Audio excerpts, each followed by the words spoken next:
I've said it countless times over the years of doing this channel, but when I think of the Nintendo 64 era, I can't help but also think about the incredible pro wrestling scene which was going down at the same time. My weekends consisted of playing Nintendo 64 games, playing basketball, and watching the latest episodes of Raw, SmackDown, Nitro and Thunder, with some ECW thrown into the mix too. So after my last episode looking at all of the WCW games released on the Nintendo 64, I felt it's about time to follow that up by taking a look at what the WWF brought to the table on the console. Whilst there may be fewer WWF games than WCW games on the console, it's fair to say that many people consider the console to have the best WWF game ever made.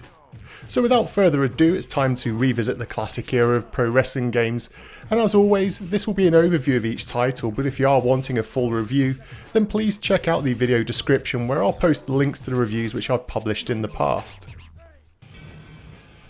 WWF Warzone powerbombed its way onto the N64 in the summer of 1998, and I remember the run up to the game's release vividly. You see, in the months up to the game's release, and I've told this story before, but my brother was sick in hospital for months without being able to come home. Because of that, my parents would always let me stock up on magazines to take into the hospital for him to read.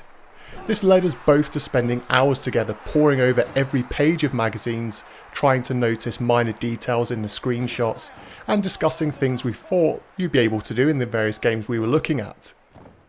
We were both huge wrestling fans at the time, and so this game went on to be a day one pickup for us that summer. The game was originally developed on the PlayStation whilst the studio awaited the N64 development kits, and the team consisted of around 20 team members working on the game at various stages. Perhaps the biggest letdown in the game at the time was the somewhat dated roster. It was unfortunate that by the time of the game's release, the playable wrestlers like Bret Hart and Shawn Michaels weren't even active in the company at the time, and the unlockable wrestlers were also a bit of a disappointment. As much as people talk about the game's clunky control system these days, I really don't remember it bothering me that much back in the day. In fact, if you look at reviews for the time, the game was generally well received. And I think the negativity it gets mostly comes from how good the later WWF games on the N64 were, but also the advancement in controls, which really does date this as a late 90s wrestling game. Perhaps though the N64 version did feel like a bit of a letdown in other areas. The audio is heavily compressed, and when compared to the CD quality sound of the PlayStation version, it sounds quite terrible. Add to this, there's no full motion video, and the single player mode is a little bit dull with a straightforward challenge mode which does little to keep you coming back. All in all though, I do have some great memories of this game. Coming out in the summer holidays meant that I had all the time in the world to play it, and having friends come over who were also good at the game made it pretty much an interesting matchup. I wouldn't really recommend this game to anyone today, but if you have nostalgia for this game like I do, then you'll be pleased to know it's dirt cheap to pick up.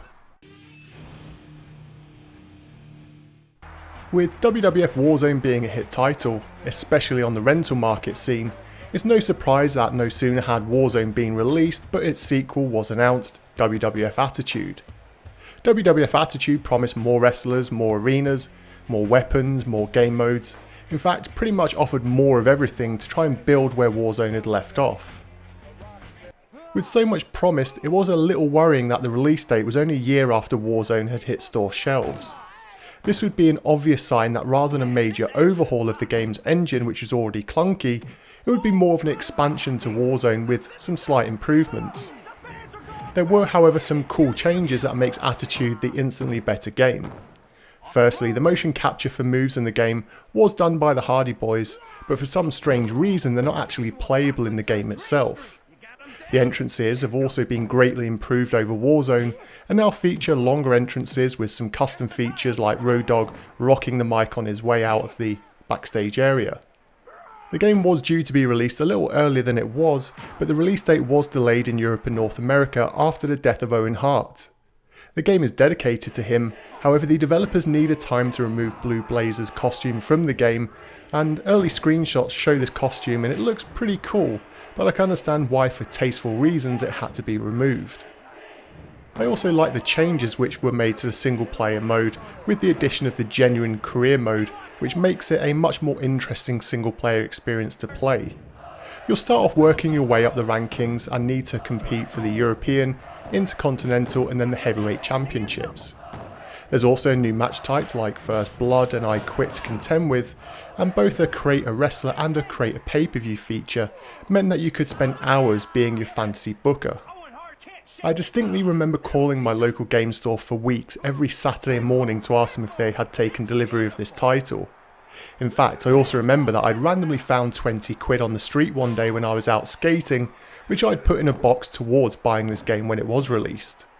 What I always found odd though was that, although this is clearly an upgrade of Warzone, I remember losing interest in WWF Attitude very quickly and pretty much the same weekend I got it.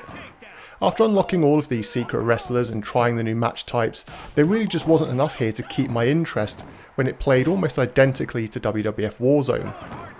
But like WWF Warzone, this one is dirt cheap to pick up. For collectors, you may want to look out for the limited edition WWF branded Rumble Pack for your collections, but for everybody else, WWF Attitude really isn't a game you need to go out of your way to play anymore. As I mentioned in my WCW N64 game review, in 1999 there was a big change in licenses, and after WWF Attitude, the WWF signed a new partnership with THQ, which would take the WWF games on the Nintendo 64 to a whole new level.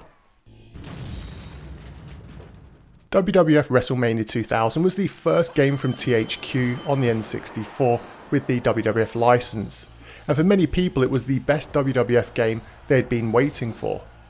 After the excellent WCW games on the system, fans of the WWF couldn't help but feel shortchanged when they were getting Acclaim's wrestling games, which were nowhere near as fun as those that WCW fans had been playing. I was lucky enough to get this on its launch day in around October 1999, because I distinctly remember getting the special edition hologram card that came with early versions of the game, and treasuring it thinking that one day it would be worth a crap ton of money. Perhaps the most memorable part of the game for me though was the awesome story mode. Now this is an incredibly long story mode, and whilst it doesn't branch, it does take up a large amount of time, because as you win titles on the road to WrestleMania, you also have to defend them. This results in your final push for the WWF Heavyweight Championship being slowed down as you have to defend the lower titles that you've acquired like the European Championship. It was however the sheer amount of options in WrestleMania 2000 that blew my mind. You could create wrestlers, pay-per-view events, and even your own title belts, which you could have amazing wars with your friends over.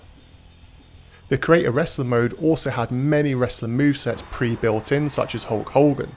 So even though they weren't default wrestlers in the game that you could play as, you could easily complete and create them in the Create a Wrestler mode. I'm sure I'm not the only one who remembers going on AOL in the late 90s looking for Create a Wrestler lists and then spending hours entering them in the game. Saying that though, the game does have one of the best rosters of any wrestling game in my opinion.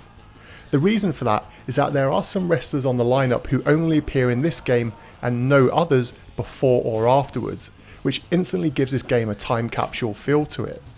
There are also some wrestlers where they have a gimmick that only appears in this game, such as Scott Taylor and Brian Christopher in their Too Much gimmick before they went on to become Too Cool. Perhaps one of the few criticisms that can be levied against the game is that the 4-player mode, the frame rate really does at times begin to crumble, and if you're playing with 3 friends and you're all pulling off big moves, the game can at times look like it's running in slow motion. Saying that, because the game's so fun, it is possible to overlook this because the in-ring action is superb.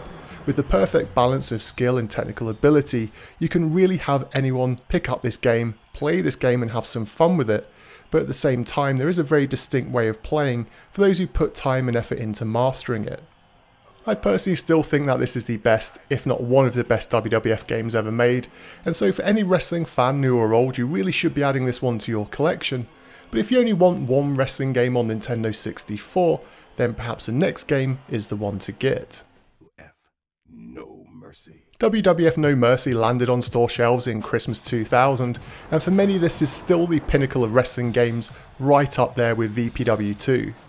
It has such a cult following that the modding community is still updating it even to this day, and also using the engine for spin-off titles for other promotions and different eras in pro wrestling. Just give it a few months and I'm sure there will be an All Elite Wrestling No Mercy mod released somewhere. Perhaps the simplest way for me to describe WWF No Mercy is that it is the total wrestling game.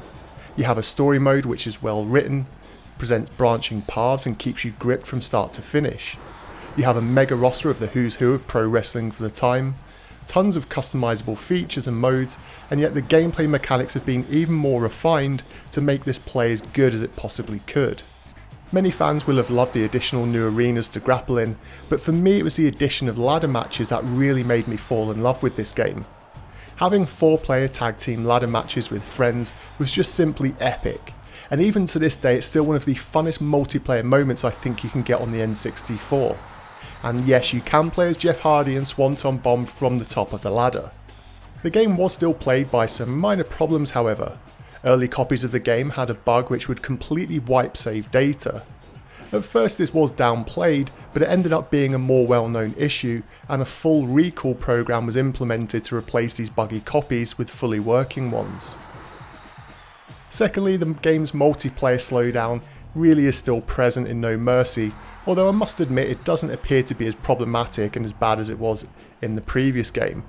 Therefore, if you're getting just one title for multiplayer wrestling, then this one really is the one to go for over WrestleMania 2000. What disappointed many fans however was that the planned third and final THQ AKI WWF game on the Nintendo 64 was cancelled. WWF Backlash was due to be the finale of the trilogy of WWF games on the system, and as usual it promised to improve pretty much all areas of No Mercy. While on reflection that would have been pretty incredible to see, I really can't see how they could have pushed the console any harder than they did with No Mercy. WWF No Mercy is a game so good that here we are 20 or something years later, still referring to it as pretty much the best wrestling game ever made. So there you have it, the 4 Nintendo 64 wrestling games from the WWF from 2 different companies. I suppose asking everyone which of these games is their personal favourite is almost like asking the bloody obvious because, well, for today's topic of conversation, instead I'd love to hear which funny multiplayer memories you have with any of these games. I'd also love to know who your favourite wrestler was to choose in any of these titles. I always loved playing as the Blue Meanie because his entrance theme was bloody marvellous. And so as always, thanks for watching, and until next time.